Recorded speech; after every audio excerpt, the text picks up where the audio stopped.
कैमूर में एक बेहद ही हैरान कर देने वाला मामला सामने आया है। यहाँ शादी के बस 2 दिन बाद ही एक दुल्हन अपने ससुराल से रुपए और गहने लेकर बॉयफ्रेंड के साथ फरार हो गई।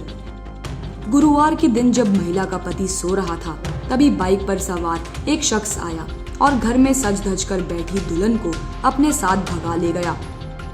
सेवाओं गांव के रहने वाले महेंद्र प्रसाद ने अपने बड़े बेटे अमित कुमार की शादी प्रीति कुमारी नाम की इस महिला से कर्ज लेकर बड़े ही धूमधाम से करवाई थी।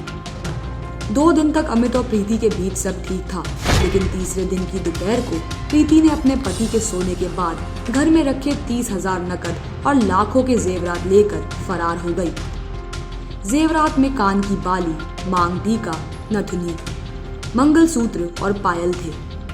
अमित के पिता मनोहर प्रसाद उस दिन काम करने बाहर गए हुए थे।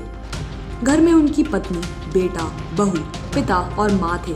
दादा ने जानकारी देते हुए बताया कि वारदात के दिन प्रीति घर में रखा सामान इधर उधर कर रही थी। घर वालों को लगा कि वो अभी नई नई आई है, अपने घर का सामान संभाल रही होगी, लेकिन एक पल भी किसी के मन में ये बात नहीं आई कि वो सबकी आंखों में धूल झोंक रही है।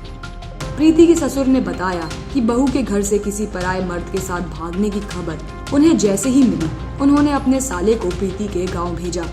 वहां प्रीति के घर वालों ने साले को ही धमकी दे दी, जिस वजह से उसे वापस लौटना पड़ा। घर लौटकर साले ने इस बात की जानकारी दी कि लड़की के घर वाले तो बिल्कुल भी दुखी नहीं हैं और बड़े ही खुश नजर आ रहे थे। लड़के के पिता ने बताया कि कैसे उनके घर में मातम छाया हुआ है और उनका बेटा पूरी तरह से टूट चुका है।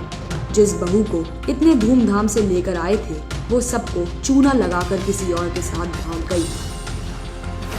ब्यूरो रिपोर्ट, क्राइम तक।